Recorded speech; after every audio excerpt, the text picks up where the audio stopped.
바로 시작하겠습니다. 먼저 아스날과 맨유의 경기를 분석해 보도록 하겠습니다. 잉글랜드 1부 1위의 아스날입니다. 토트넘을 압도적인 경기력으로 2대0으로 잡아냈습니다. 맨시티가 맨유에게 잡히면서 19년 만에 우승에 한 발짝 더 다가간 셈이죠. 이 경기까지 잡아낸다면 확실하게 순위를 굳힐 수 있으나 올 시즌 유일하게 패배한 경기의 상대가 맨유였다는 점은 꽤 부담스러운 대목입니다. 일단 체력적으로는 아스날이 우위에 있습니다. 맨유는 팰리스전을 주중에 치르면서 주전들의 체력이 빠졌고 카세미로가 경고 누적으로 인해 출전 정지 징계까지 먹고 말았죠. 카세미로가 빠진 상황이라 중앙 미드필더들의 운신이 더 자유로워질 가능성이 높은데 제수스가 빠진 이후 활동 반경을 넓히면서 창의성을 발휘할 수 있는 외대고르의 활약상도 어느 정도 기대를 해볼 만합니다. 다만 라인을 올리는 아르테타의 스타일상 레시포드를 필두로 한 기동력 좋은 선수들의 역습은 꽤 부담스러울 수 있고 테나와 감독이 빌드업 위주의 축구를 고집하는 것이 아니라 직선적으로 운영하는 경우에는 아스날 입장에서도 당황스러울 수 있을 것입니다. 맨유의 베우르스트라는 장신한 공격수가 보강되었는데 아스날의 올 시즌 공중볼 경합 능력은 리그 꼴찌이기 때문이죠. 맨유가 라인을 내리고 다소 직선적인 경기 플랜을 짜온다면 아스날도 수비 라인에서는 주의가 필요할 것입니다. 결장자는 제수스, 엘렌의 넬슨 선수가 결장할 것으로 보입니다.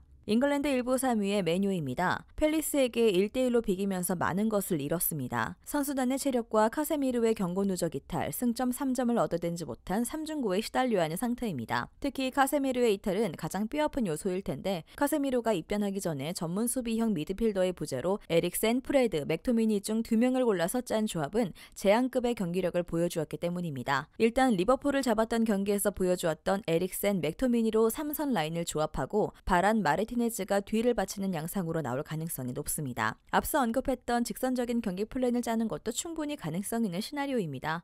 지난 경기에서는 수비가 흔들리면서 승점 3점을 놓쳤다기보다는 공격진들의 결정력이 생각보다 따라주지 않아주면서 경기를 놓쳤습니다. 임대생인 베우르스트가 적극적인 압박과 수비를 끌고 들어가는 더미 플레이로 브루노의 선제골에 기여했다는 점은 호평할 만하지만 베우르스트도 킬러 유형의 선수는 아닙니다. 그나마 장신 옵션이 추가되었기 때문에 세트피스를 노려볼 수 있긴 하나 올 시즌 아스날은 세트피스 실점이 한 골밖에 없습니다. 결장자는 마샬, 튀앙제브, 달로트, 반더비크, 산초, 카세미르 선수가 결장할 것으로 보입니다. 카세미르가 없는 엔트리에서 조합한 중원 라인은 재앙급의 경기력을 보여주면서 브라이튼과 프렌트포드전 패배의 원인이 되었던 상태입니다.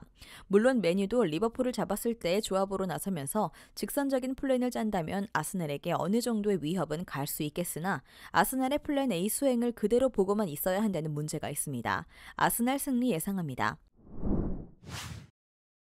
다음은 엘체와 오사수나의 경기를 분석해 보도록 하겠습니다. 스페인 1부 20위의 엘체입니다. 카디스와 무승부를 거두면서 3연패에서 벗어나 승점을 따내긴 했지만 여전히 리그에서 승리를 거두고 있지 못한 좋지 못한 흐름입니다. 경기 점유율 자체는 팽팽했지만 기대 득점은 1점에 미치지 못하는 등 여전히 공격적인 성과가 부족한 상황입니다. 결장자는 콜라도, 은왕코 선수가 결장할 것으로 보입니다. 스페인 1부 7위의 오사수나입니다. 베티스를 승부차기로 잡아내고 컵대회에서 생존했습니다. 최근 4경기에서 무패를 기록하고 있고 로테이션을 돌린 상황에서 다음 라운드 진출이라는 성과를 낸 것도 호평할 수 있는 기록이죠. 다만 아빌라와 부디미르 등 주전 선수들을 후반에 투입하면서 완전한 휴식을 취하지 못하게 한 것이 아쉬웠습니다. 결장자는 비달, 페니아, 토로 선수가 결장할 것으로 보입니다. 올 시즌 오사수나의 수비력은 강팀들도 여러 차례 물을 먹일 정도로 강합니다. 엘체의 박스한 수비 능력도 좋지 못하고 공중볼 경합에서 오사수나가 매우 강해 단순하게 크로스와 롱볼로 박스 안에 공을 투입하더라도 엘체 수비가 흔들릴 가능성이 높습니다. 롱볼 위주 전술이 정교함을 장담할 수 있는 방식은 아니지만 오사수나가 승점 3점을 따내는 것이 어렵진 않을 것입니다. 오사수나 승리 예상합니다.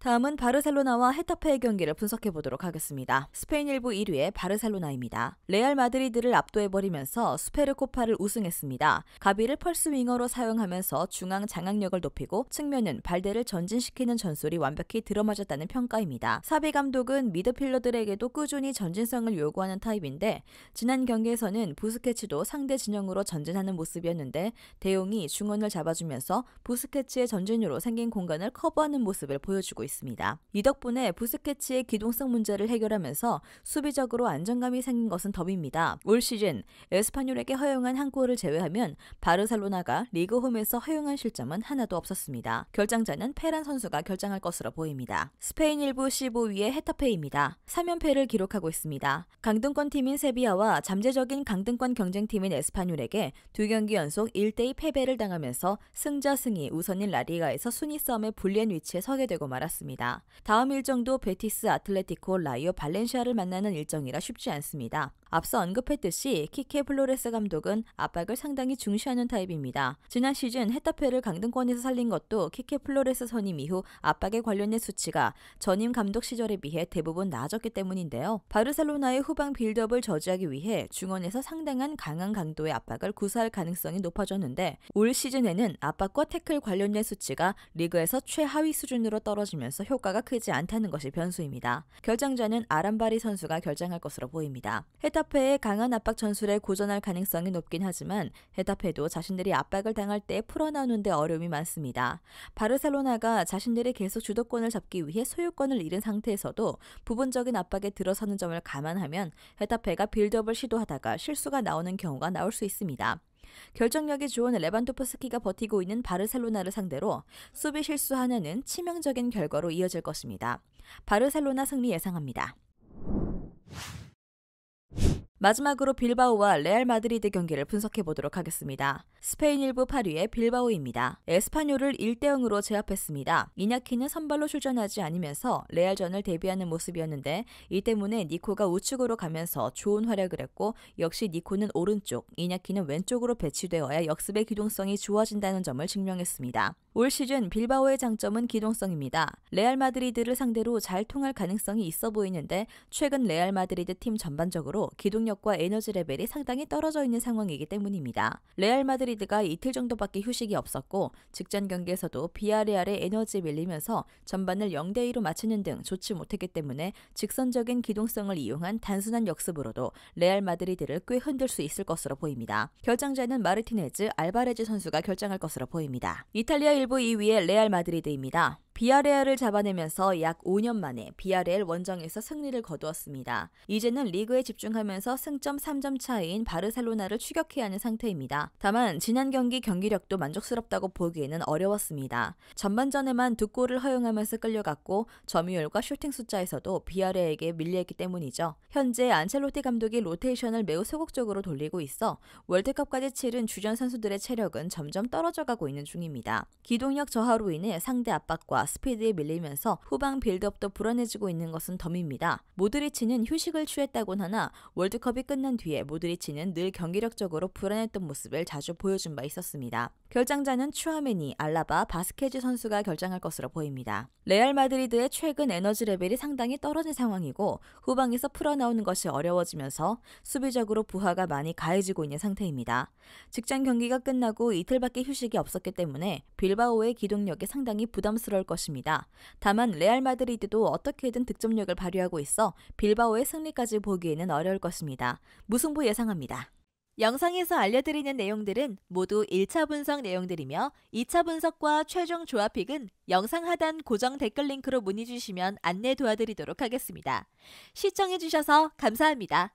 아직도 혼자 분석하고 계신가요? 이슬TV 스포츠 정보방에서는 실시간 스포츠 커넥션을 통한 소통하는 관리 시스템으로 확실한 수익을 전해드리고 있습니다.